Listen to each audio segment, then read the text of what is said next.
Hi students, how are you? This is the last day of week 7. I'm sure you know that better than I. As a class, you're doing well. Um, as a reminder, the final paper I asked for tomorrow, but I made an extension till Wednesday.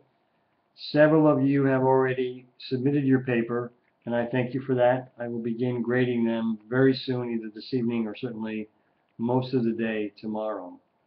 So with that, I want to transition to the discussion board question for week 7, having to do with community colleges, and where you asked you to consider the theoretical perspectives that we looked at so far, the emergence of various types of institutions, and to give your thoughts, your general thoughts on the future of community colleges in the U.S. and overseas.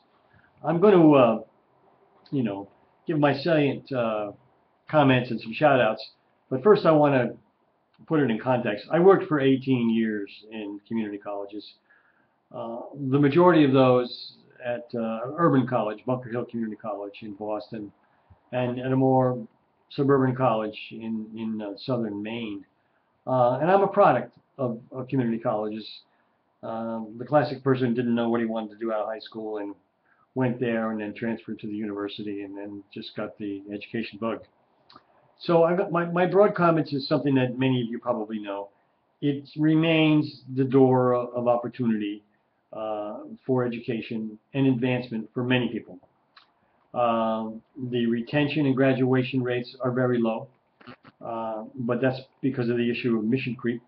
They're asked to do many things to many people, and they're public institutions, so they get a lot of push and pull in that political high pressure of the environment that they work on, along with the budget request for, human services and prisons and all the other things that the states have to deal with.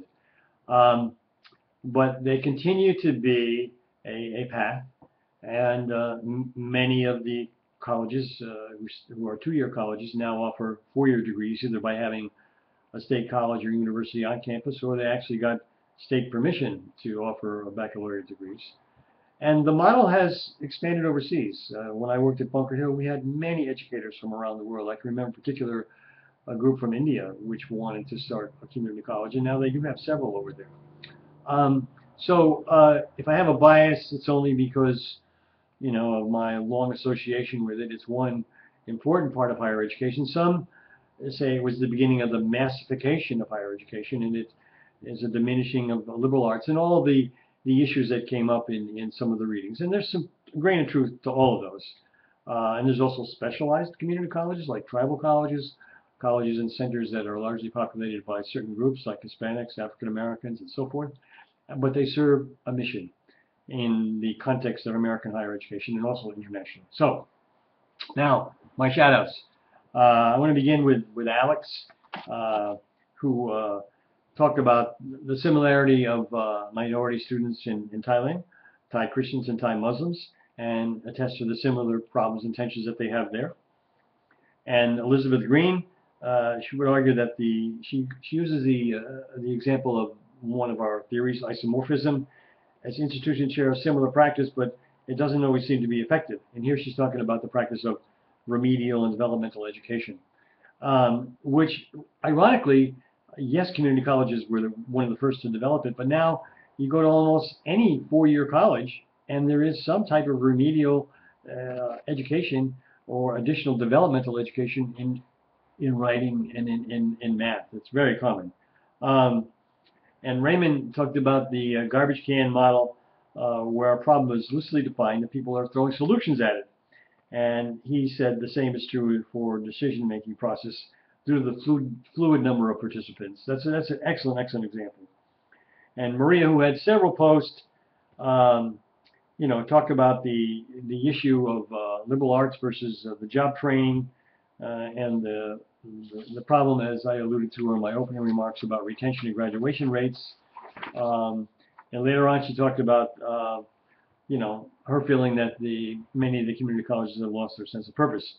Yes and no. I mean, you did a nice job of talking about those, but I want to say you hit all the issues, but they're among these 1,200 colleges, there's a lot of diversity among them.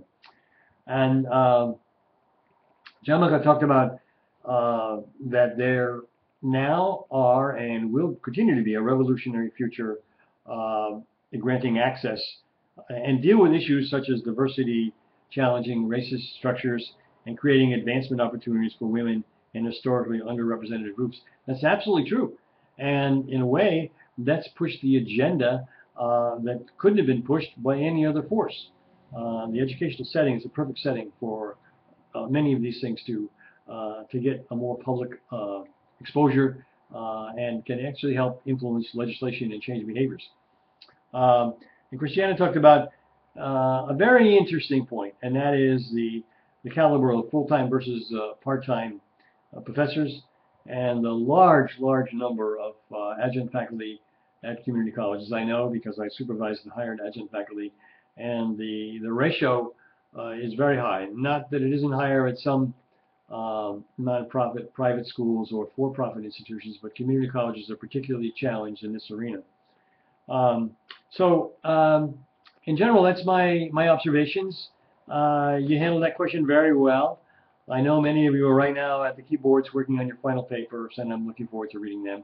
And I think you're going to enjoy the Week 8 materials. And remember, that's follow the guidelines for the discussion board question for Week 8. Okay?